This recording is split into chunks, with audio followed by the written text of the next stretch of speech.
कहानी शुरू होती है एक 58 वर्षीय व्यक्ति से जिसका नाम ईनू था। वह अपने परिवार के साथ टोक्यो आया था। वह दिन रात मेहनत करता था ताकि अपनी पत्नी और बच्चों को हर सुविधा दे सके, लेकिन उसके आसपास के लोग उसकी कोई परवाह नहीं करते थे। उसके परिवार को उससे कोई लगाव नहीं था और न ही कोई उसका सम्मान करता था। हर दिन ईनू एक भीड़भाड़ वाली ट्रेन में ऑफिस पहुंचता था, जहां उसके साथ जानवरों से भी बदतर व्यवहार किया जाता था। आखिरकार ईनू अपने घर के बाहर बैठकर अपनी दुखी जिंदगी के बारे में सोच रहा था। तभी अचानक एक कुत्ता उसके सामने आया। कुत्ते के गले में एक कागज की पट्टी बंधी थी, जिस पर उसके मालिक ने लिखा था कि कुत्ते का नाम हनाको है और उससे अच्छे से देखभाल करने की अपील की गई थी। उसी समय ईनू की पत्नी जेनी बाहर आई। ईनू ने उससे कहने की कोशिश की कि आज से यह कुत्ता उनके परिवार का हिस्सा है, लेकिन इससे पहले कि वह कुछ कह पाता, जेनी ने कुत्ते को भाग जाने को कहा और जल्दी से अंदर चली गई। अगले दिन सुबह ईनू चेकअप के लिए डॉक्टर के पास गया। तभी उसे पता चला कि उसे कैंसर है। यह बीमारी उसके पूरे शरीर में फैल चुकी है और उसके बचने की कोई संभावना नहीं है। अब उसके पास केवल 3 महीने बचे थे। रात के खाने के समय उसने सभी को अपनी बीमारी के बारे में बताया, लेकिन किसी ने उस पर ध्यान नहीं दिया। उल्टा वे सभी उससे शिकायतें कर रहे थे। इसके बाद जेनी ने उससे पूछा कि यह कुत्ता अब तक घर में क्यों है। उसने तुरंत ईनू से घर छोड़ने और चले जाने को कहा। अब ईनू हनाको को लेकर घर से निकल गया। कुछ किलोमीटर चलने के बाद उसने हनाको को वहीं छोड़ दिया और जल्दी से भाग गया ताकि हनाको उसका पीछा न करे। लेकिन हनाको उसके पीछे दौड़ पड़ी। ईनू एक पार्क पहुंचा और सोचा कि उसने हनाको को पीछे छोड़ दिया है, लेकिन जैसे ही उसने पीछे मुड़कर देखा, हनाको वहीं चुपचाप बैठी थी। उसे देखकर ईनू की आंखों में आंसू आ गए। उसने हनाको से उसे अकेला छोड़ने के लिए माफी मांगी। कुछ ही पलों में उसने बगल की बेंच पर एक लड़के को बैठे देखा। तभी आसमान में एक तेज रोशनी हुई, जिससे हनाको डरकर भाग गई और तभी वहां एक बड़ा धमाका हुआ। धमाके की चपेट में ईनू आ गया। अगली सुबह जब उसने आंखें खोलीं, तो देखा कि वह बिना चश्मे के सब कुछ साफ देख सकता है। उसने देखा कि हनाको अभी भी उसका इंतजार कर रही थी, इसलिए वह उसे वापस अपने घर ले आया। फिर उसने नाश्ते में मिसो सूप पिया। इसके बाद उसे बहुत प्यास लगी। उसने बहुत सारा पानी पिया और फिर अपने कमरे में गया। वहां उसने देखा कि उसके हाथों से गर्म भाप निकल रही थी। उसने तुरंत अपनी शर्ट उतारी और महसूस किया कि कुछ अजीब हो रहा है। अचानक उसका दायां हाथ एक भविष्यवादी हथियार में बदल गया और सारा सूप बाहर आ गया। जैसे ही ईनू ने अपने चेहरे को छुआ, उसे महसूस हुआ कि उसकी गर्दन पर कुछ अजीब है। जैसे ही उसने अपनी गर्दन की त्वचा खींची, उसका चेहरा उसके सिर से अलग हो गया। उसने देखा कि उसके सिर में केवल तारे थे। जब ईनू ने खुद को आईने में देखा, तो वह कुछ समझ नहीं पाया। अब उसके दोनों हाथ हथियारों में बदल चुके थे। उसे समझ नहीं आ रहा था कि अब क्या करे। ईनू को देखकर हनाको भी डरकर चिल्लाने लगी। हनाको की आवाज सुनकर जेनी कमरे में आई, लेकिन उसके आने से पहले ईनू का शरीर वापस पहले जैसा हो गया। इसके बाद हमें हीरो नाम का एक लड़का दिखता है, जो मैरी की क्लास में पढ़ता था। एक दिन वह अपने सबसे अच्छे दोस्त चोको से मिलने उसके घर गया। हीरो कई दिनों से स्कूल नहीं गया था, क्योंकि स्कूल में बच्चे उसे बहुत परेशान करते थे। अब उसने चोको को बालकनी में बुलाया और आसमान में उड़ते एक पक्षी की ओर इशारा किया। उसने कहा कि वह इसे अपने हाथ से मार देगा। उसी समय पक्षी हवा में मर गया। चोको को समझ नहीं आया कि क्या हुआ। इसके बाद हीरो चोको को एक गैरेज में ले गया। वहां उसने अपनी शक्तियों से कई गाड़ियों को नुकसान पहुंचाया। फिर उसने अपनी शर्ट उतारी और अपने पूरे शरीर को एक हथियार में बदल लिया। उसने कहा कि अब वह साधारण इंसान नहीं, बल्कि सुपर हीरो बन चुका है। दूसरी ओर ईनू को अपनी विशेष शक्तियों का अभी तक एहसास नहीं हुआ था। उसे लगा कि जो कुछ हुआ वह बस एक सपना था। लेकिन वह दिन और खराब हो गया जब उसे नौकरी से निकाल दिया गया। अब उसे समझ नहीं आ रहा था कि वह अपने घर का कर्ज कैसे चुकाएगा। उसे सबसे ज्यादा चिंता अपने परिवार की थी। घर वापस जाते समय उसने एक घायल कबूतर देखा। उसने कबूतर को उठाया और अपनी शक्तियों से देखा कि उसे अंदर कहाँ चोट लगी है। थोड़ी देर तक ईनू के हाथों में रहने के बाद कबूतर अचानक ठीक हो गया और उड़ गया। उसी समय ईनू को एहसास हुआ कि उसमें किसी के भी घाव भरने की शक्ति है। तभी उसने एक महिला की आवाज सुनी। वह डॉक्टर से अपने 10 वर्षीय बेटे की जान बचाने की भीख मांग रही थी। ईनू ने महसूस किया कि आवाजें पास के अस्पताल से आ रही थीं, इसीलिए वह जल्दी वहां पहुंचा। जब उसने एक कमरे में प्रवेश किया तो उसने केड़ा नाम के एक बच्चे को देखा। केड़ा उस समय कोमा में था। जब ईनू ने उसे छुआ तो उसके सिस्टम ने बच्चे की बीमारी का पता लगाया और फिर उसने बच्चे को ठीक करने की कोशिश की। कुछ ही पलों में केड़ा पूरी तरह से ठीक हो गया और उसने अपनी आंखें खोल दी। जब उसकी मां कमरे में आई तो एक अजनबी को देखकर डर गई। उसने तुरंत डॉक्टर को बुलाया, लेकिन तभी उसका बेटा उठ बैठा और उसे पुकारा। डॉक्टर भी इस चमत्कार को देखकर हैरान रह गए। ईनू चुपचाप कमरे से बाहर चला गया और अब वह इतना खुश था जितना उसने पहले कभी महसूस नहीं किया था। अगले दिन एक शरारती लड़के टेक्केन ने स्कूल में चोको को परेशान करना शुरू कर दिया। जब हीरो बीच में आया तो टेक्केन ने उसकी कॉलर पकड़ ली। हीरो ने उसका हाथ इतनी जोर से पकड़ा कि टेक्केन को लगा कि उसकी हड्डियां टूट जाएंगी। हीरो ने उससे चोको से माफी मांगने को कहा और फिर उस पर बंदूक तानते हुए कहा कि चोको से चुराए हुए पैसे वापस कर दो। टेक्केन ने कहा कि उसके पास अभी उतने पैसे नहीं हैं, लेकिन तभी चोको ने उसे रोक दिया। हालांकि वह टेक्केन से नफरत करता था, लेकिन वह नहीं चाहता था कि हीरो उसे मार डाले। इसके बाद जब हीरो कमरे से बाहर गया तो शीन नाम की एक लड़की ने उसका पीछा किया। उसने हीरो से अपने प्यार का इजहार पूरी ताकत के साथ किया। यह सुनकर हीरो बहुत खुश हुआ। बाद में हीरो ने अपनी मां को फोन किया और बताया कि उसके पिता बहुत बीमार हैं और वह उनसे आखिरी बार मिलना चाहता है। इसीलिए उसकी मां ने हीरो को उसी रात उसके पिता के घर डिनर पर जाने के लिए कहा। हीरो अभी भी अपने पिता से नाराजा था क्योंकि उन्होंने उसे और उसकी मां को अकेला छोड़ दिया था, लेकिन फिर भी उसने अपने पिता से मिलने का फैसला किया। जैसे ही वह अपने पिता के घर पहुंचा, उसके पिता ने उसे इस महीने के खर्चे के लिए पैसे दिए। फिर डिनर के समय उसने अपनी सौतेली मां और 2 सौतेले भाइयों से मुलाकात की। हीरो को उनसे कोई समस्या नहीं थी, लेकिन फिर भी वह अपने पिता को माफ नहीं कर सका। बाद में जब हर कोई मिठाई खा रहा था तो उसने गुस्से में अपने पिता को गोली मारने का फैसला किया, लेकिन उसके भाइयों को लगा कि यह एक खेल है, इसलिए उन्होंने असली नहीं बल्कि नकली गोलियों से फायरिंग शुरू कर दी। यह देखकर हीरो रुक गया। कुछ घंटों बाद जब वह घर लौट रहा था, उसने नफरत में अपने पड़ोसी के घर में प्रवेश किया और बिना किसी झिझक के उसने उस आदमी को गोली मार दी। फिर उसने उसकी पत्नी को भी मार डाला। दूसरी ओर ईनू अस्पताल में छोटे बच्चों का इलाज कर रहा था। अचानक उसने एक लड़की की चीख सुनी, इसलिए वह मदद के लिए दौड़ा। लेकिन जब वह घर में दाखिल हुआ तो उसने देखा कि लड़की के सिर में गोली लगी थी और वह मर चुकी थी। ईनू ने उसे फिर भी ठीक करने की कोशिश की, लेकिन उसमें मृतकों को वापस जीवित करने की शक्ति नहीं थी। फिर वह अगले कमरे में गया और लड़की के माता पिता की लाशें देखीं और हीरो उसके सामने खड़ा था। अब हीरो नहीं चाहता था कि उसके अपराध का कोई गवाह जिंदा रहे, इसलिए उसने ईनू को भी गोली मार दी और वहां से चला गया। कुछ समय बाद ईनू उठा और हीरो का पीछा किया, लेकिन तब तक बहुत देर हो चुकी थी। इसके बाद हर टीवी चैनल पर इस परिवार की बेरहमी से हत्या की खबर चल रही थी। पुलिस ने कहा कि इन लोगों पर एक बंदूक से हमला किया गया, लेकिन वहां से एक भी गोली नहीं मिली। इसके बाद जब चोको ने हीरो से मुलाकात की तो उसने हीरो से पूछा कि क्या वह इस परिवार की मौत के पीछे था। हीरो ने अपना अपराध कबूल किया और कहा कि अब वह इंसान नहीं बल्कि भगवान है। फिर भी उसने वादा किया कि वह हमेशा चोको की रक्षा करेगा। लेकिन चोको बहुत डर गया, इसलिए उसने हीरो से हमेशा के लिए दूर चले जाने को कहा। बाद में जब हीरो घर आया तो उसकी मां ने उससे अगले महीने से अपने पिता के साथ रहने को कहा। जब हीरो ने इसका कारण पूछा तो उसकी मां ने बताया कि उसे कैंसर है और अब उसके पास ज्यादा समय नहीं है।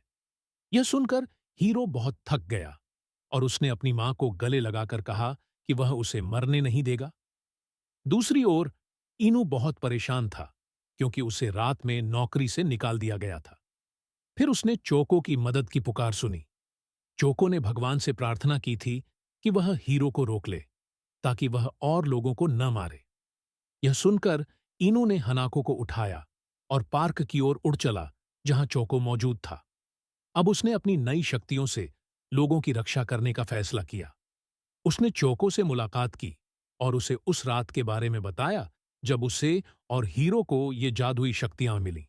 इनू ने बताया कि हीरो उसके पास की बेंच पर बैठा था और अचानक वहां एक बड़ा धमाका हुआ।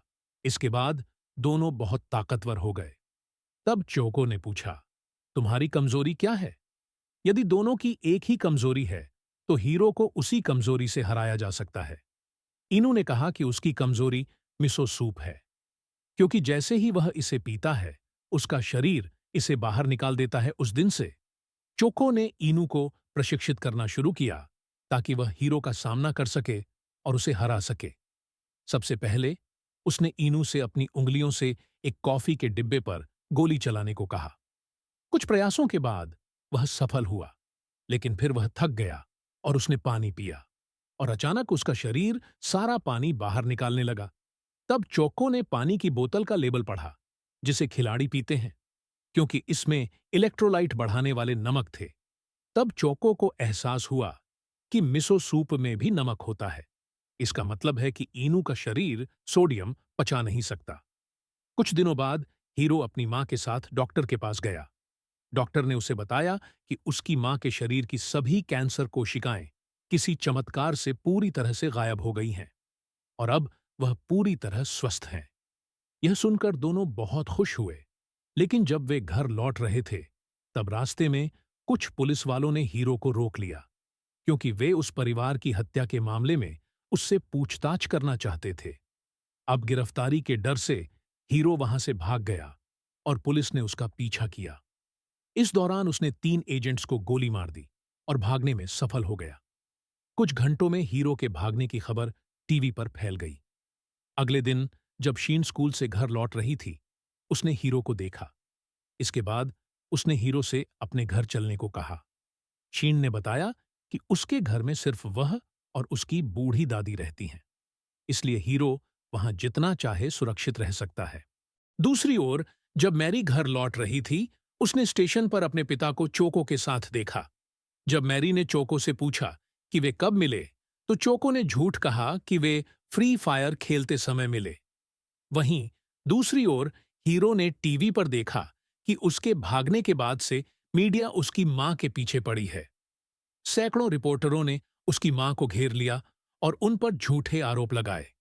उन्होंने कहा कि वह अपने बेटे के अपराधों के लिए जिम्मेदार हैं। बाद में हीरो को पता चला कि उसकी मां यह सब सहन नहीं कर पाई और उसकी मृत्यु हो गई। हीरो ने इंटरनेट पर एक चैट पढ़ी जिसमें लोग इस मामले पर बात कर रहे थे। एक युवा लड़के ने लिखा कि उसने रिपोर्टरों को हीरो की मां के घर का पता दिया। इस पर कई लोगों ने उस लड़के की तारीफ की। गुस्से में हीरो ने उस लड़के को वीडियो कॉल किया। लड़का उसे देखकर बहुत खुश हुआ, क्योंकि पूरी दुनिया हीरो को ढूंढ रही थी। लेकिन अचानक हीरो ने स्क्रीन की ओर इशारा किया और उस लड़के को गोली मार दी। लड़का हीरो से माफी मांगता रहा, लेकिन हीरो तब तक नहीं रुका जब तक लड़के की जान नहीं चली गई। इसके बाद उसने चैट में मौजूद उन सभी लोगों को भी मार दिया जो लड़के की प्रशंसा कर रहे थे। इस घटना ने टोक्यो पुलिस मुख्यालय में हड़कंप मचा दिया। रात में शीन हीरो से बात करने आई। हीरो ने स्वीकार किया कि वह उस परिवार की हत्या का जिम्मेदार है, लेकिन शीन को विश्वास नहीं हुआ कि हीरो ऐसा भयानक अपराध कर सकता है। फिर हीरो ने उसे अपना रोबोटिक हाथ दिखाया और शीन को अपने साथ ले गया। उस समय शीन उन लोगों के लिए रोने लगी जिनकी हत्या हीरो ने की थी।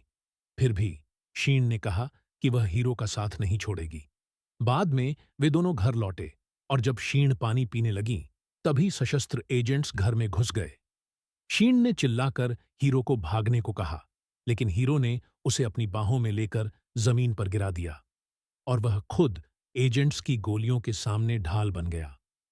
फिर उसने अपना रोबोटिक हाथ निकाला और पलटवार करके सभी एजेंट्स को मार दिया। जब वह उठा तो उसने देखा कि शीण की दादी की मौत हो चुकी थी। फिर उसने देखा कि शीण भी सांस नहीं ले रही थी। हीरो ने उसे बचाने की पूरी कोशिश की थी, लेकिन शीण पहले ही गोलियों से घायल हो चुकी थी।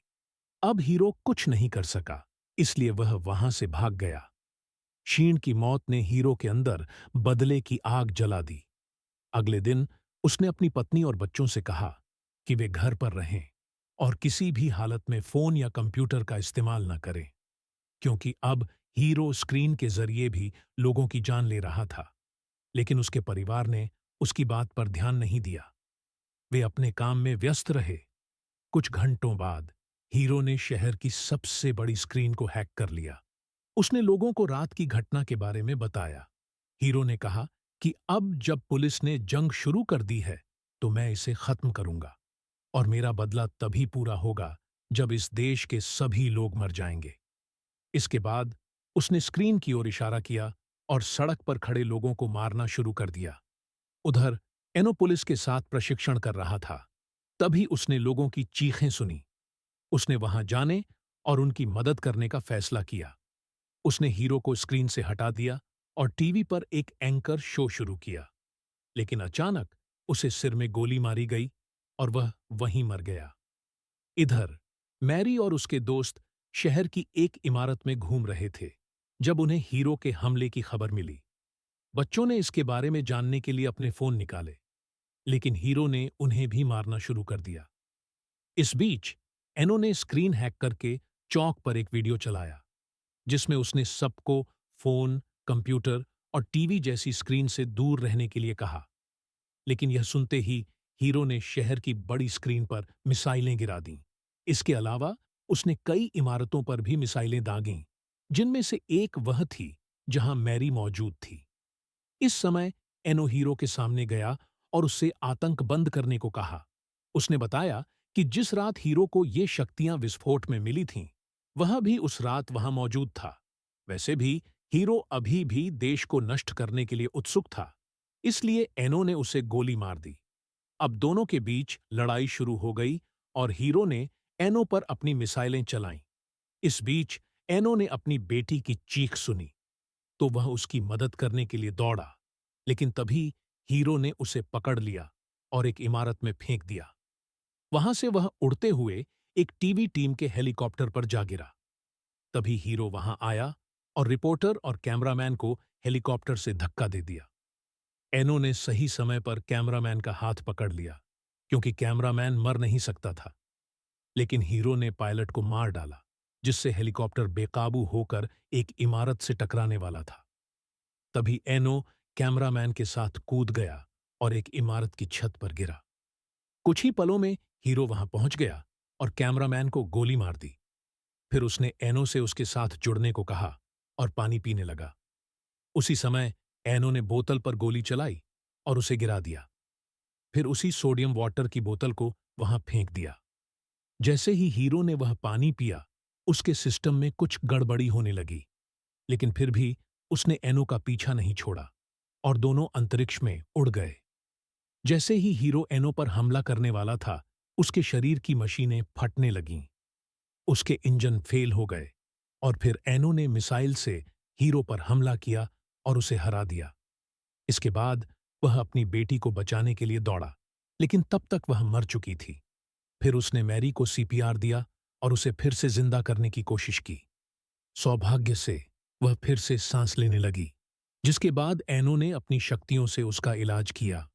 वह अपनी बेटी को गले लगा रहा था, तभी हीरो वहां आया और एनो को दूर फेंक दिया। फिर हीरो ने बचे हुए लोगों को पागलों की तरह मारना शुरू कर दिया और आखिरकार वह मैरी के सामने आ गया। जैसे ही उसने मैरी पर गोली चलाई, एनो उस पर कूद गया, लेकिन फिर भी मैरी को गोली लग गई। एनो उसकी मौत से पहले उसे बचाने के लिए दौड़ा, लेकिन हीरो ने उसे उठा लिया और निर्दयता से लात मारना शुरू कर दिया। हीरो किसी भी कीमत पर मैरी को मारना चाहता था, लेकिन एनो बार बार बीच में आ रहा था। हीरो ने एनो को बहुत मारा और कई हमलों के बाद एनो का सिर खुल गया। तब मैरी ने देखा कि उसका पिता एक साधारण इंसान नहीं था। उसी समय हीरो ने लोहे की छड़ से एनो के सिर पर लगातार हमला किया। आखिरकार उसने मैरी को खिड़की से बाहर खींच लिया और उसे नीचे फेंकने की धमकी दी। एनो ने अपनी बेटी की जान बचाने के लिए हीरो के सामने गिड़गिड़ाया, लेकिन हीरो ने कोई परवाह नहीं की। जैसे ही हीरो ने मैरी को फेंका, एनो के शरीर की सारी शक्तियां एक साथ आ गईं और उसे इतनी ताकत मिली कि उसने एक ही वार में हीरो को टुकड़ों में काट दिया। फिर वह मैरी को बचाने के लिए पूरी गति से उड़ गया और उसने सही समय पर मैरी को गिरने से बचा लिया। एक हफ्ते बाद टीवी पर हीरो की मौत की घोषणा हुई और इसके साथ ही यह मामला बंद कर दिया गया। लेकिन पुलिस को हीरो के कुछ टुकड़े ही मिले, उसका पूरा शरीर नहीं। दूसरी ओर एनो के घर में मैरी के अलावा कोई भी सच्चाई नहीं जानता था। वहीं हमें दिखाया गया कि हीरो अभी भी जिंदा था। वह जापान छोड़ रहा था, इसलिए जाने से पहले वह चौको से मिलने आया। चौको उसे जिंदा देखकर खुश हुआ और उसने हीरो से आखिरी बार वीडियो गेम खेलने को कहा। लेकिन जैसे ही उसने मुड़कर देखा, हीरो हमेशा के लिए जा चुका था। अगर आपको यह वीडियो पसंद आया हो तो लाइक करें, चैनल को सब्सक्राइब करें। अगली वीडियो में मिलते हैं।